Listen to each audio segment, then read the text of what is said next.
Modelling ആണോ നിങ്ങളുടെ passion? പക്ഷേ തുടക്കക്കാർ ചെയ്യുന്ന ചില മിസ്റ്റേക്കുകളെ കുറിച്ചാണ് ഇന്നത്തെ വീഡിയോയിൽ ഞാൻ സംസാരിക്കാൻ പോകുന്നത്. അപ്പോൾ വീഡിയോയിലേക്ക് പോകാം. Let's start. പോർട്ട്ഫോളിയോ ഒരു മോഡലിൻ്റെ വിസിറ്റിംഗ് കാർഡ് അല്ലെങ്കിൽ ബിസിനസ് കാർഡാണ്.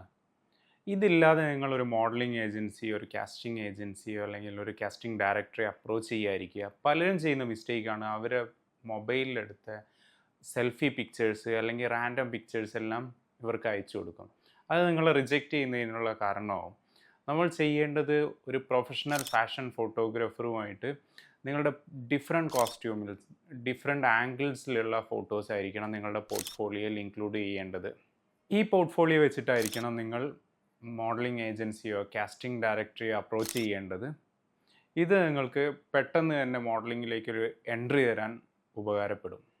ഗ്രൂമിങ്, നമ്മൾ hair care, skin care, nail, eyebrow ഇതെല്ലാം എപ്പോഴും നീറ്റായിട്ട് വെക്കുക. നമുക്ക് എക്സസ് ഹെയർസ് ഉണ്ടെങ്കിൽ അതെല്ലാം ഷേവ് ചെയ്ത് ക്ലിയർ ചെയ്ത് വെക്കുക. മോഡലിംഗ് ഒരു വിഷ്വൽ ഇൻഡസ്ട്രിയാണ്, അതുകൊണ്ട് എപ്പോഴും നമ്മൾ ഗ്രൂമിങ്ങിന് വളരെ ഇമ്പോർട്ടൻ്റ് കൊടുക്കുക. ഒരു ഷൂട്ടിന് പോകുന്നതിന് മുമ്പ് നമ്മൾ എപ്പോഴും കൺഫേം ചെയ്യുക നമ്മൾ വെൽ ഗ്രൂംഡ് ആണെന്ന്. പല മോഡലിംഗ് ഏജൻസികളും മോഡൽസിൻ്റെ അടുത്ത് രജിസ്ട്രേഷൻ ഫീ, കാസ്റ്റിംഗ് ഫീ അങ്ങനെ പല ഫീസും ആവശ്യപ്പെടും. പക്ഷേ ഒരിക്കലും നിങ്ങൾ അങ്ങോട്ട് ക്യാഷ് കൊടുത്ത് മോഡലാവേണ്ട ആവശ്യമില്ല. നിങ്ങൾക്ക് ടാലൻ്റ് ഉണ്ടെങ്കിൽ എങ്ങനെയായാലും ഇന്നല്ലെങ്കിൽ നാളെ നിങ്ങളൊരു മോഡലായിത്തീരും. ജെന്യൂൻ ആയിട്ടുള്ള ഒരു മോഡലിംഗ് ഏജൻസിയും മോഡൽസിൻ്റെ കയ്യിൽ നിന്ന് ക്യാഷ് ഇങ്ങോട്ട് ചോദിക്കില്ല. ഷൂട്ടിനെത്താൻ ലേറ്റ് ആവുന്നത് ഇതൊരു കാരണവശാലും നിങ്ങൾ ചെയ്യാൻ പാടില്ലാത്തൊരു മിസ്റ്റേക്കാണ്. ഷൂട്ടിനെത്താൻ നിങ്ങൾ ലേറ്റ് ആയി കഴിഞ്ഞാൽ അവിടെയുള്ള ക്രൂ മെമ്പേഴ്സിൻ്റെ എല്ലാവർക്കും നിങ്ങൾക്ക് വേണ്ടി കാത്തിരിക്കേണ്ടി വരും. അത് പ്രൊഡക്ഷൻ കോസ്റ്റ് കൂട്ടും. ഒരിക്കലും പിന്നീട് നിങ്ങൾ അവർ ബുക്ക് ചെയ്യാത്തൊരു സിറ്റുവേഷൻ വരും. അപ്പോൾ ഷൂട്ടിന് പോവുകയാണെങ്കിൽ കൃത്യസമയത്ത് തന്നെ നമ്മൾ അവിടെ എത്തുക, അല്ലെങ്കിൽ കുറച്ച് നേരത്തെ അവിടെ എത്തുക.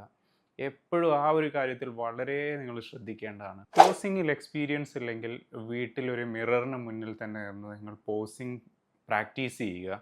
നിങ്ങളൊരു റിയലിലൊരു ഷൂട്ടിന് പോകുന്ന സമയത്ത് ഫാഷൻ ഫോട്ടോഗ്രാഫർ വളരെ സ്പീഡിലായിരിക്കും ഫോട്ടോസ് ഷൂട്ട് ചെയ്തുകൊണ്ടിരിക്കുന്നത്. നിങ്ങൾക്ക് അതിനനുസരിച്ച് പുതിയ പോസുകൾ ചെയ്യാൻ പറ്റണം.